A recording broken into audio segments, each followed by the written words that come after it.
अरे वाह! आरबीआई ने रेपो रेट कम कर दिए हैं। पहले रेपो रेट 5.50 पर था, जो अब कम होकर 5.25 हो गया है। इसका मतलब आरबीआई ने पूरे 25 बेसिस पॉइंट का कटौती की है। इससे आपको क्या फ़ायदा और क्या नुकसान, चलिए इसके बारे में आपको बताते हैं। जब भी रेपो रेट कम होते हैं तो इससे क्या होता है कि आपके लोन्स के रेट ऑफ इंटरेस्ट कम हो जाते हैं, क्योंकि सारे बैंक जो लेंडिंग करते हैं वो एक्सटर्नल बेंचमार्क लेंडिंग रेट पर करते हैं, जिसे ईबीएलआर कहा जाता है। और ईबीएलआर का जो बेस कंपोनेंट है वो रेपो रेट है। रेपो रेट के कम होने से या ज़्यादा होने से आपका रेट ऑफ इंटरेस्ट कम या ज़्यादा हो जाता है।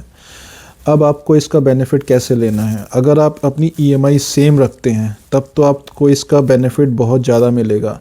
लेकिन अगर आप ईएमआई कम करवा लेते हैं, जैसे कि आम लोग सोचते हैं कि जब रेपो रेट कम होते हैं तो आपकी ईएमआई कम हो जाएगी और आपको ज़्यादा बेनिफिट मिलेगा, तो वैसा नहीं है। आपको कम बेनिफिट मिलेगा ईएमआई कम करवाने से।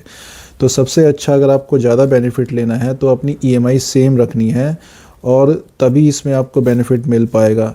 क्योंकि इससे क्या होगा कि रेट ऑफ इंटरेस्ट कम होने से आपका जो इंटरेस्ट पोर्शन है ईएमआई के अंदर वो तो कम हो जाएगा, और आपका प्रिंसिपल पोर्शन है वो बढ़ जाएगा। तो आपका लोन जल्दी रिपे होगा और टेन्योर आपके लोन का कम हो जाएगा। तभी आप इसका अच्छे से बेनिफिट ले सकते हैं।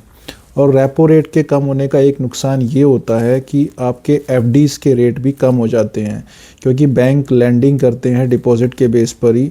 अगर उनको लैंडिंग रेट कम मिल रहा है तो फिर वो डिपॉजिट का रेट भी कम कर देते हैं। तो जिसको अगर एफडी बनवानी है वो अभी बनवा लीजिए, क्योंकि बाद में आपका रेट रिवाइज़ हो जाएगा। अगर आप इस तरह के वीडियोस आगे भी देखना चाहते हैं, बैंकिंग रिलेटेड नॉलेज कुछ भी लेना चाहते हैं, तो मेरे चैनल को देखते रहिए और सब्सक्राइब करिए। और यहाँ पे कुछ भी आपने बैंकिंग के बारे में जानना है तो वो जानिए सिर्फ बैंकर के दिल।